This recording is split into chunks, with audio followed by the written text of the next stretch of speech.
ਜਿਸ ਨਾਲ ਇੱਕ ਅਟਲ ਸਚਾਈ ਵੀ ਦਾਸ ਨੂੰ ਨਜ਼ਰ ਆਉਣ ਲੱਗ ਪਈ।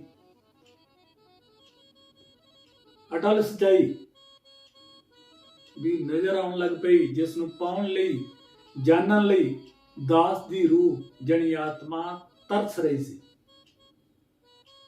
ਦੇਖ ਕੇ ਇਸ ਇੱਕ ਰੱਬ ਨੂੰ, ਦੇਖ ਕੇ ਇਸ ਇੱਕ ਅਟਲ ਸਚਾਈ ਨੂੰ ਦੇਖ ਕੇ, ਦਰਸ਼ਨ ਕਰਕੇ, ਸਾਖਸ਼ਾਤ ਕਰਕੇ, ਔਰ ਇਸ ਇੱਕ ਓਮਕਾਰ ਦੀ ਧੁਨੀ ਜਣੀ ਸਾਊਂਡ ਪ੍ਰਿੰਸੀਪਲ ਜਣੀ ਆਵਾਜ਼ ਨੂੰ ਸੁਣ ਕੇ ਦਾਸ ਧੰਨ ਧੰਨ ਕਰ ਉੱਠਿਆ।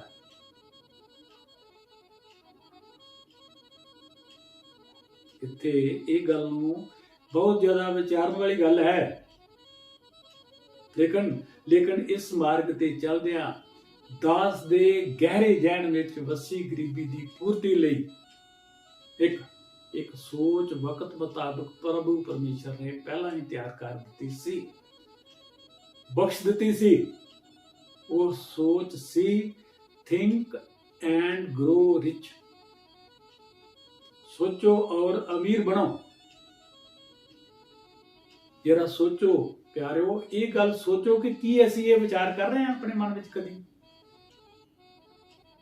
ਸਾਨੂੰ ਆਪਣੇ ਲਈ ਕੁਝ ਵੀ ਟਾਈਮ ਨਹੀਂ ਹੈ, ਆਪਣੇ ਆਪ ਲਈ, ਆਪਣੀ ਆਤਮਾ ਲਈ, ਆਪਣੇ ਜੀਵਨ ਲਈ ਬਿਲਕੁਲ ਕੋਈ ਟਾਈਮ ਨਹੀਂ ਹੈ।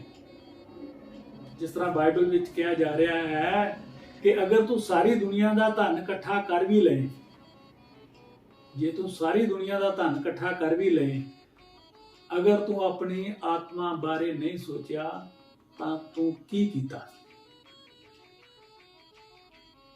ਤੋ ਇਹ ਜੋ ਸੋਚ ਸੀ, ਇਹ ਸੀ ਥਿੰਕ ਐਂਡ ਗਰੋ ਰਿਚ, ਸੋਚੋ और अमीर बनो।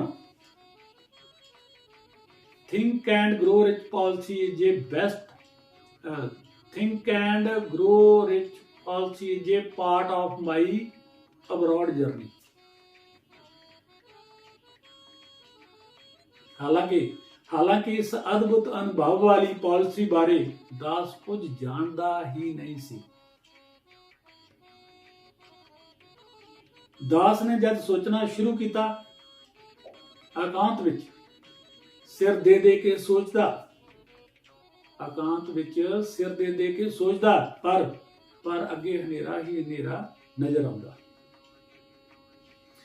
तो दास दसना चाहता है कि 1987 विच 1987 विच दास 3-4 महीने लिए यूरोप गया, जिस दरम्यान दास कुछ भी नहीं कर सकिया, ना कुछ पाया ना कुछ गुआया और खाली हाथ वापस परत इंडिया आया।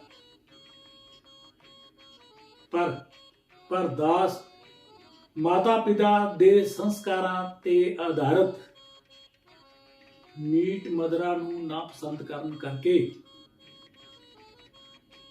बुरियां चीज़ां नूं ना पसंद करन करके वापस इंडिया परताया। लेकिन दास दे अंदरली वास्तविकता, होंद, एग्जिस्टेंस कम कर रही सी, जिसने अपना एक शीर्षक बनाया। दास दे अंदर दी वास्तविकता ने एक अपना शीर्षक बनाया, जिसमें अक्सर दास दी माता निंदर कौर बोलिया करती सी। क्या बोलिया करती सी? देसी जे माँ बाप लेकिन बोलिया करती सी कि जिथे सफाई उथे खुदाई।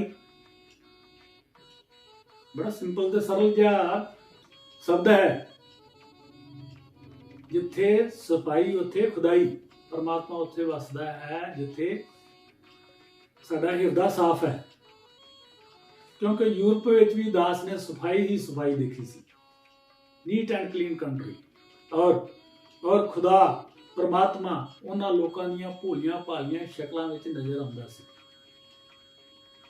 क्योंकि उन्हां कोल कोई चीटिंग नहीं, कोई हेराफेरी नहीं। ये काम तो लोग अहंकार तो बहुत नराले चल रहे सन। ठीक है, काम वासना उत्थे ज़्यादा है, लेकिन ओहदी भी वो टाइम नाल पूर्ति करके विले हो जाते हैं, तो फिर सिख दे मिलाप विच चले जाते हैं। ਇਸ ਤਰ੍ਹਾਂ ਦੇ ਅਦਭੁਤ ਅਨੁਭਵ ਅਕਸਰ ਕਿਤਾਬਾਂ ਵਿੱਚ ਪੜ੍ਹਨ ਲਈ ਮਿਲਦੇ ਹਨ। ਅਦਭੁਤ ਅਨੁਭਵ ਕਿਤਾਬਾਂ ਵਿੱਚ ਪੜ੍ਹਨ ਲਈ ਮਿਲਦੇ ਹਨ, ਪਰ ਇਸ ਪ੍ਰਸਤਾਹਤ ਕਰਨ ਵਾਲੀ ਬੁੱਧਮਤ ਨੇ ਦਾਸ ਨੂੰ ਜਿਤਲਾ ਦਿੱਤਾ ਸੀ ਕਿ ਅਜੇ ਮੈਂ ਫਿਲਹਾਲ ਜਿੰਨਾ ਕੁ ਜਾਣਦਾ ਹਾਂ ਉਸ ਨਾਲੋਂ ਕਿਤੇ ਅਧਿਕ ਜਾਣਕਾਰੀ ਬਾਕੀ ਹੈ ਜਿਸ ਨੂੰ ਜਾਣਨਾ ਹੈ। ਇਸ ਨਾਲ ਮੇਰੇ ਪ੍ਰਸ਼ਨਾਂ ਦੇ ਜਵਾਬ ਜਾਣਨ ਦੀ ਲਾਲਸਾ ਦਾਸ ਦੇ ਮਨ ਵਿੱਚ ਹੋਰ ਜ਼ਿਆਦਾ ਭੜਕ ਪਈ। ਦਾਸ ਜਾਣਨ ਲੱਗਾ ਕਿ ਬ੍ਰਹਿਮੰਡ ਕਿਸ ਤਰ੍ਹਾਂ ਕੰਮ ਕਰਦਾ ਹੈ, ਅਸੀਂ ਸਭ ਇੱਥੇ ਕਿਉਂ ਹਾਂ, ਅਸੀਂ ਕਿਸ ਤਰ੍ਹਾਂ ਹੋਰ ਆਨੰਦਿਤ ਜੀਵਨ ਜੀ ਸਕਦੇ ਹਾਂ, ਕਿਸ ਤਰ੍ਹਾਂ ਅਸੀਂ ਇੱਥੇ ਹੋਣ ਦੇ ਕਾਰਨ ਨੂੰ ਜਾਣ ਸਕਦੇ ਹਾਂ, ਕਿਸ ਤਰ੍ਹਾਂ ਅਸੀਂ ਇਹਨਾਂ ਕਾਰਨਾਂ ਨੂੰ ਪੂਰਾ ਕਰ ਸਕਦੇ ਹਾਂ। ਕੀ ਅਜਿਹੇ ਪ੍ਰਸ਼ਨਾਂ ਦੇ ਵਿਵਹਾਰਕ ਜਵਾਬ ਦੇਣ ਵਾਲੀ ਬੁੱਧੀਮਤਾ ਪ੍ਰਾਪਤ ਕੀਤੀ ਜਾ ਸਕਦੀ ਹੈ? ਦੇਖੋ, ਇਹ ਸਭ ਤੋਂ ਜ਼ਿਆਦਾ ਇੰਪੋਰਟੈਂਟ ਹੈ ਕਿ ਕੀ ਅਜਿਹੇ ਪ੍ਰਸ਼ਨਾਂ ਦੇ ਵਿਵਹਾਰਕ ਜਵਾਬ ਦੇਣ ਵਾਲੀ ਬੁੱਧੀਮਤਾ ਪ੍ਰਾਪਤ ਕੀਤੀ ਜਾ ਸਕਦੀ ਹੈ? ਅਸੀਂ ਸਭ ਜਾਣਦੇ ਹਾਂ ਕਿ ਇਸ ਤਰ੍ਹਾਂ ਦੀ ਸਰੀਰਕ ਔਰ ਅੰਤਰਿਕ ਸਨਸਨੀ ਇਸ ਗੱਲ ਦਾ ਪ੍ਰਮਾਣ ਹੈ ਕਿ ਆਪ ਕੁਝ ਬਹੁਤ ਮਹੱਤਵਪੂਰਨ ਕਰਨ ਦੇ ਮਾਰਗ ਤੇ ਚੱਲ ਰਹੇ ਹੋ, ਅਗਰਸਰ ਹੋ।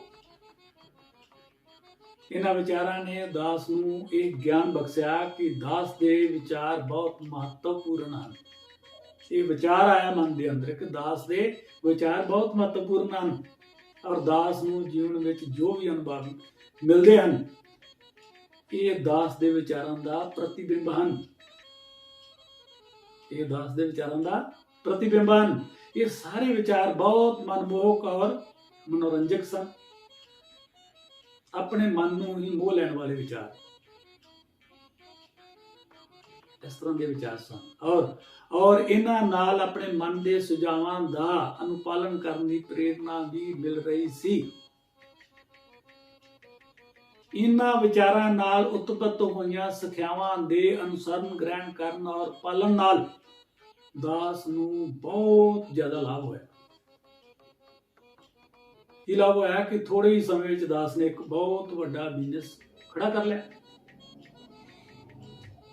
ਦਾਸ ਦੇ ਜੀਵਨ ਬਾਰੇ ਜੋ ਕੁਝ ਲੋਕ ਜਾਣਦੇ ਹਨ, ਦਾਸ ਦੇ ਹਮ ਉਮਰ ਦਾਸ ਨੂੰ ਜੋ ਦੇਖਦੇ ਰਹੇ ਹਨ, ਉਹ ਇਸ ਗੱਲ ਨੂੰ ਭਲੀ ਭਾਂਤ ਜਾਣਦੇ ਹਨ ਕਿ ਦਾਸ ਨੇ ਬਿਲਕੁਲ ਥੋੜੇ ਹੀ ਸਮੇਂ ਵਿੱਚ ਇੱਕ ਬਹੁਤ ਵੱਡਾ ਬਿਜ਼ਨਸ ਖੜਾ ਕਰ ਲਿਆ। ਸੰਸਾਰੀ ਭੌਤਿਕਵਾਦੀ ਜੀਵਨ ਵਧੀਆ ਬਣਾ ਲਿਆ, ਜਿਸ ਨਾਲ ਦਾਸ ਦੀ ਆਰਥਿਕ ਦਸ਼ਾ ਵਿੱਚ ਸੁਧਾਰ ਤਾਂ ਆਇਆ ਹੀ ਆਇਆ, ਨਾਲ ਅਧਿਆਤਮਿਕਤਾ ਵਿੱਚ ਅਗਾਂਹ ਵਧੂ ਸੋਚ ਨੇ ਅਧਿਆਤਮਿਕਤਾ ਵਿੱਚ ਵੀ ਕਾਫੀ ਸਹਾਇਤਾ ਕੀਤੀ। ਬਲਕਿ ਦਾਸ ਨੇ ਜੋ ਕੁਝ ਵੀ ਆਪਣੇ ਲਈ ਆਪਣੇ ਵਿਚਾਰਾਂ ਨੂੰ ਸਿੱਖਿਆ, ਉਸ ਨਾਲ ਬਿਜ਼ਨਸ ਕਰਨ ਦਾ ਮੌਕਾ ਮਿਲਿਆ। ਹਜ਼ਾਰਾਂ ਵਿਅਕਤੀਆਂ ਨੂੰ ਆਪਣੀ ਜੀਵਿਕਾ ਚਲਾਉਣ ਲਈ ਰੁਜ਼ਗਾਰ ਪ੍ਰਦਾਨ ਹੋਇਆ। ਹਜ਼ਾਰਾਂ ਜੀਵਾਂ ਨੂੰ ਆਪਣੀ ਜੀਵਿਕਾ ਚਲਾਉਣ ਲਈ ਰੁਜ਼ਗਾਰ ਪ੍ਰਾਪਤ ਹੋਇਆ। ਇੱਥੋਂ ਤੱਕ ਕਿ ਦਾਸ ਨੂੰ ਇਹ ਸੇਵਾ ਵੀ ਪ੍ਰਾਪਤ ਹੋਈ, ਇਹ ਸੇਵਾ ਵੀ ਪ੍ਰਦਾਨ ਹੋਈ ਕਿ ਸਾਨੂੰ ਸਾਰਥਕ ਤਰੀਕੇ ਨਾਲ ਸੁਧਰਨਾ ਚਾਹੀਦਾ ਹੈ। ਬਲਕਿ ਜੋ ਕੁਝ ਵੀ ਸਿੱਖਿਆ ਦਾਸ ਨੂੰ ਗ੍ਰਹਿਣ ਹੋਈ, ਉਸ ਨੂੰ ਹੋਰ ਲੋਕਾਂ ਤੱਕ ਵੀ ਪਹੁੰਚਾਉਣ ਦੀ ਸੇਵਾ ਆਰੰਭ ਹੋ ਗਈ ਹੈ। ਹੁਣ ਦਾਸ ਨੂੰ ਪਤਾ ਹੈ ਕਿ ਇਹਨਾਂ ਸਭ ਵਿਚਾਰਾਂ ਦਾ ਦਾਸ ਪੂਰਾ ਫਾਇਦਾ ਨਾ ਲੈਂਦਾ ਹੋਇਆ, ਇਹਨਾਂ ਵਿਚਾਰਾਂ ਦਾ ਪੂਰਾ ਫਾਇਦਾ ਨਾ ਲੈਂਦਾ ਹੋਇਆ ਅਧਿਆਤਮਿਕ ਮਾਰਗ ਦੇ ਰਾਹ ਤੇ ਚੱਲ ਖੜਾ ਹੋਇਆ ਹੈ। ਪਰ ਦਾਸ ਚਾਹੁੰਦਾ ਹੈ ਕਿ ਅਜਿਹੇ ਵਿਚਾਰਾਂ ਦੀ ਆਕਰਸ਼ਣ ਪੈਦਾ ਕਰਕੇ ਭੌਤਿਕਵਾਦੀ ਜੀਵ ਪੂਰਾ ਫਾਇਦਾ ਉਠਾਉਣ ਔਰ ਜੀਵਨ ਦੇ ਖੇਲ ਨੂੰ ਖੇਲਣ ਲਈ ਭੌਤਿਕਵਾਦੀ ਗਰਾਊਂਡ ਵਿੱਚ ਤਾਂ ਪੂਰਾ ਉਤਰਨ ਔਰ ਬਾਅਦ ਵਿੱਚ ਆਪਣੇ ਅਧਿਆਤਮਿਕ ਜੀਵਨ ਲਈ ਸੁਚੇਤ ਹੋਣ। ਦਾਸ ਦੀ ਅਧਿਆਤਮਿਕ ਸਟੀਕ ਦੇ ਉੱਤਰ ਪਾਉਣ ਦੀ ਕੋਸ਼ਿਸ਼ ਔਰ ਖਾਸ ਅੱਜ ਵੀ ਜਾਰੀ ਹੈ और अंत तक जारी रहेगी। और दास इस नियम ਦੀ ਪਾਲਣਾ ਕਰਦਾ ਹੋਇਆ ਅਭੌਤਿਕ ਅਵਸਥਾ ਵਿੱਚ ਜਾਣ ਤੋਂ ਪਹਿਲਾਂ ਉਸ ਦਾ ਹੱਲ ਲੱਭ ਕੇ ਸਾਰਥਿਕਤਾ ਹਾਸਲ ਕਰੇਗਾ। ਉਹ ਨਿਯਮ ਹੈ the law of attraction, the law of attraction, the law of reflection, the law of reflection, the law of action, the law of action। ਦਾਸ ਹਮੇਸ਼ਾ ਫਲ ਦੇਖ ਕੇ ਹੀ ਉਸ ਬ੍ਰਿਕਸ਼ ਦਾ ਆਕਲਨ ਕਰਦਾ ਹੈ। ਦਾਸ ਦਾ ਆਪਣਾ ਹਰੇਕ ਨਿਰਣਾ ਉਸ ਵਿਸ਼ੇ ਨਾਲ ਜੁੜੀਆਂ ਆਪਣੀਆਂ ਅਨੁਭੂਤੀਆਂ ਦੇ ਆਧਾਰ ਤੇ ਹੁੰਦਾ ਹੈ।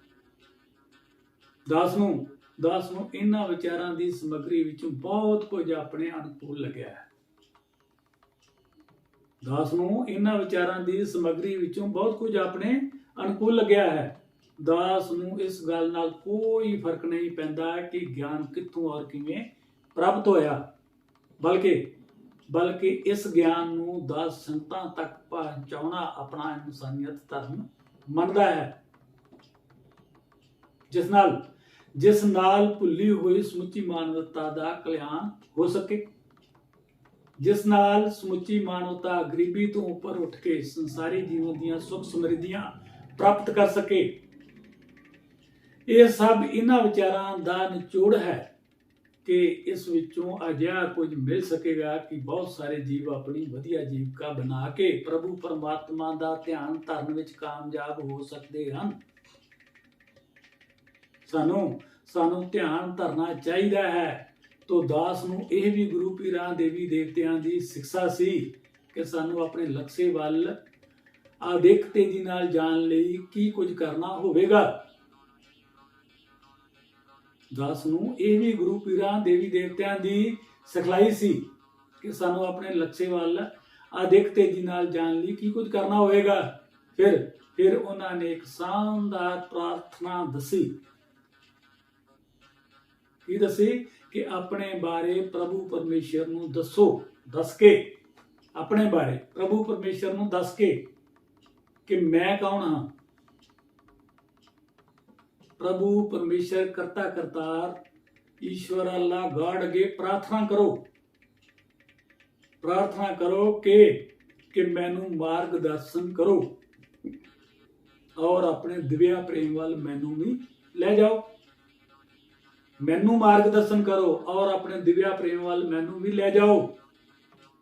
ਜੋ ਲੋਕ ਇਸ ਵਿਧੀ ਦੁਆਰਾ ਤੇਰੇ ਆਲੋਕ ਦੀ ਤਲਾਸ਼ ਕਰਦੇ